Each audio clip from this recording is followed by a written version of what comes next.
lately I've been playing with this new guitar player in my band, and he is very different than the last guitar player I played with. And I was thinking to myself, you know what? I need to do a video or at least a topic that kind of talks about how do you play with another guitar player and how do you approach things. Yeah. So you play with another guitar player, Yep. but he plays acoustic, right? Yep. And you play electric. So how do you approach that? What would be your approach if you played like two electrics? Yeah. So tip number 1, play less. Okay. Absolutely play less than what you normally do. Don't be chunking away on chords the whole time, eighth notes. Play way less. However much you think you should be playing, pull the reins back just a little bit. I think that if you're wanting to build dynamics and wanting to make it sound like a cohesive band and like it's got a little wave to it, you have to play less. That way when you're playing more, the more means more, rather than just being straight ahead the whole time. Sure. Tip number 2 I would give is never play the same chords. Okay. Like, not the same, like, obviously play the same chords. If we're in G, we got to play I was about G. to say it's going to sound pretty bad, but Yeah.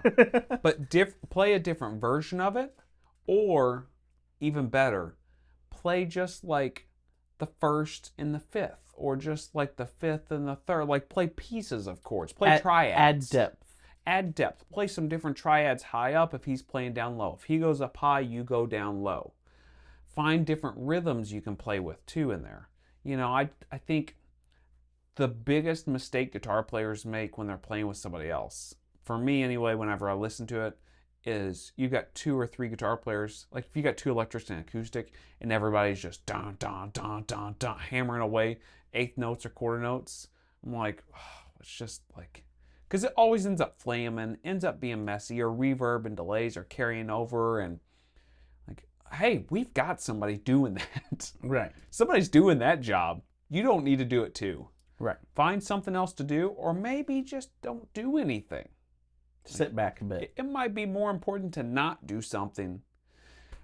What's the old saying? It's more, the notes that you don't play are more important than the notes that you do play. I think that was B.B. King. Yeah, I think you're right. I think that holds true more with 2 guitar players than just a single guitar player even.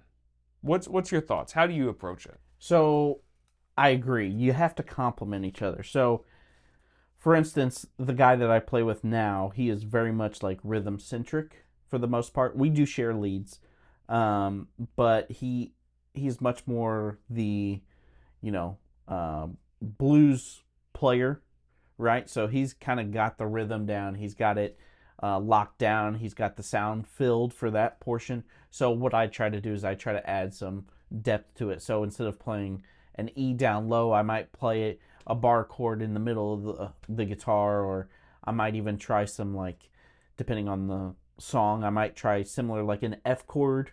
You know what I'm saying? Yeah. Up high. I don't know what you call that. F shape. F-shaped chord. Yeah. E up high or down low or something like that. So I just try to add some depth in that way. But even playing guitar, you know, not just talking about how you strum, obviously all that stuff makes a difference, but the tone structure makes a big difference too, right? I mean, we are a gear channel, so we got to talk about that a little bit. Yeah. So as far as, you know, if you got another player, this guy, for instance, he plays a lot of Fenders. Mm-hmm. So he plays some Fender cleans. Of course, I say I've got a Fender Princeton, a Fender Tweed. So the Tweed actually sticks out a little bit more. Oh. It's a good compliment. Yep. So that, or a Vox or something like that, that's kind of where I want to be. The big thing is you don't want 2 guitars sounding the exact same. You don't want them playing the same. You want to fill out that space as best as possible.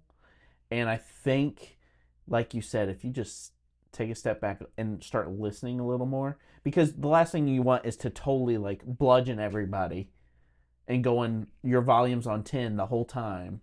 Yep. And you're playing the same chords. That's not really the best way to make music. So no. And you know, you talked about your Tweed and stuff and his blackface style amps. Like, if you've got somebody that's got scooped mids, best thing you can do is have an amp that's full of mids. So like Tweeds or like Voxes, that style of amp is going to lend itself really complementary. right. So yeah, tones is something completely to think about also. You really got to be thinking about your tones. You got to be thinking about, if you've got a keyboard player, that's a whole nother scenario Oh too. gosh, yeah. You know, You don't want to share those lows with the bass or the keys. no. So you really want to be in that mid range. Yep. I think about bands like Leonard Skinner with 3 guitar players and keyboards, How do they do it? and they've got 3 background vocalists. They've got a lead vocalist. They've got a drummer, and they've got a percussionist. You're like, how is there space? And most of the guitarists were playing PVs. Yeah. You know what I mean? So really, how you separated yourself: single coil with a Strat. Yeah. Guy played a Firebird, and a guy played a Gibson Les Paul. Yep. So you had 3 different sounds. That was really the best way to do that. They were such great builders of parts. Oh yeah. It was amazing. Like, a guitar player might only be playing like 3 notes, like in a certain section, and the other one's playing like 3 different notes in a like. It was just amazing how they put parts together. Mm-hmm. But yeah, I look at bands like that. I'm just like, boy, I don't know how they figured it out. I guess it's just trial and error, right? Yeah, you have to after a while. You also learn like, oh, they feel comfortable in this spot, so I know I'm gonna lay low, right?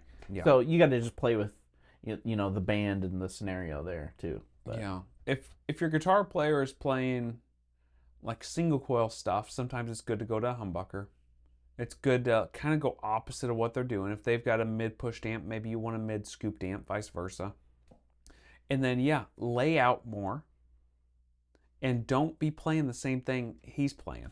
Right, and it's one of those things too. You'll have to trial and error it for yourself because, you don't want to be completely opposite. If you're playing a clean Telly and someone's got a Marshall with a Friedman, well, those are worlds apart. So. Yeah, within reason. Right. Within reason. All that's within reason. You got to find the thing that fits perfectly. You don't want to be the opposite, playing a 330 jazz box or something, or like one of those Polytone amps or something like that. Yeah, with an Ibanez Jim. Yeah. Yeah, probably not good. Yeah, but that's what I would do, and that's what I think about. Yeah, I think it's something for everybody to think about. Here lately, like, that's seriously what I've been trying to figure out. Yeah. Like, how can I best compliment him? Use your him ears. compliment me. Yeah, that's what I'm doing. Trying to figure it out. So, Yeah. Well, write down any comments down below. We'll see you guys next week. See ya.